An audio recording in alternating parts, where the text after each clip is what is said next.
Hi, I'm Brooke Atterbury with the town of Breckenridge, and today I am joined by Jeffrey Bergeron to talk about last night's meeting. How are you today, Jeffrey? I'm well.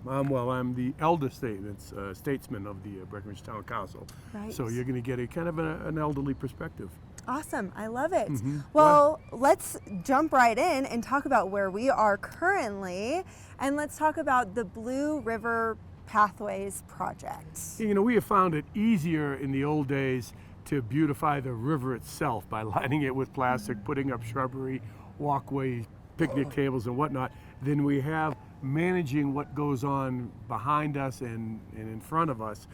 There's a bit of a conflict in these alleys between pedestrians, delivery trucks, and just the various uses of this area. Now we're trying to figure out how to kind of circumnavigate the conflicts and the stress points, as well as make it more of a user-friendly for cyclists, pedestrians, as well as to make it feasible for deliveries.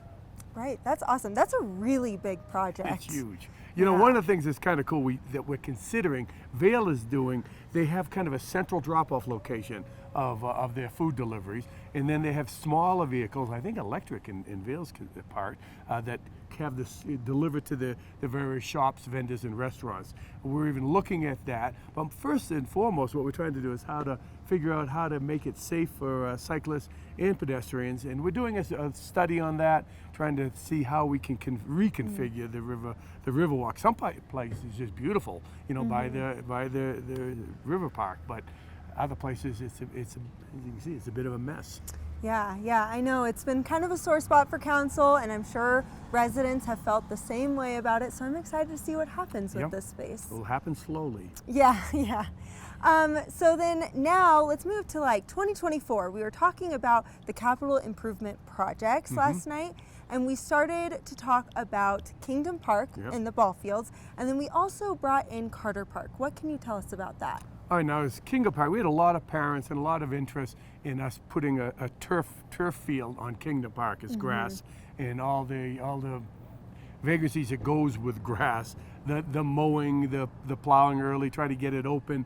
If we turf the field, it would extend the baseball season, the soccer field season, make it more ecological, saving water actually, and then we'll also kind of rejuvenate some of the other amenities out there. Now that was going to happen, I believe, in 24, 25? 25 for like that common community space. So, and that'll be Kingdom Park. Now Carter Park, the dog park, we're going to be working on drainage issues, and we got to figure out how to make that park a little bit more sanitary. There were some issues with runoff.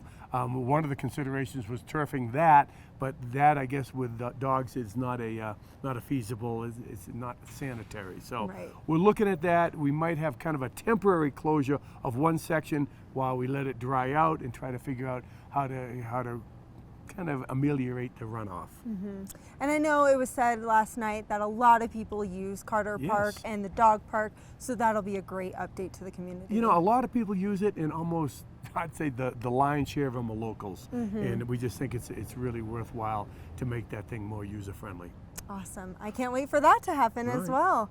Now let's talk about something that is actually happening sooner, and that is with the Stables project that we're currently working on. There could be a bit of a closure on the Wellington Road. What can you tell us about that? Okay, it was going to be more than a bit of a closure. We were going to have to close Wellington Road both directions for maybe several days.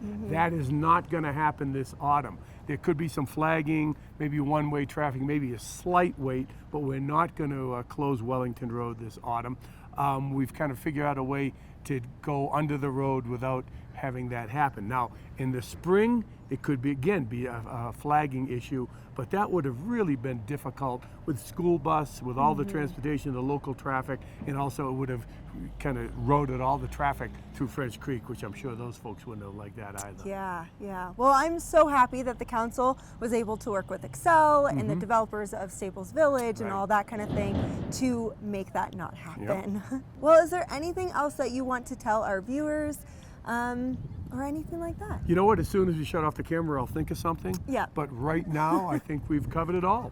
Okay, awesome. Well, thank you so much for your time, and thank you guys for watching.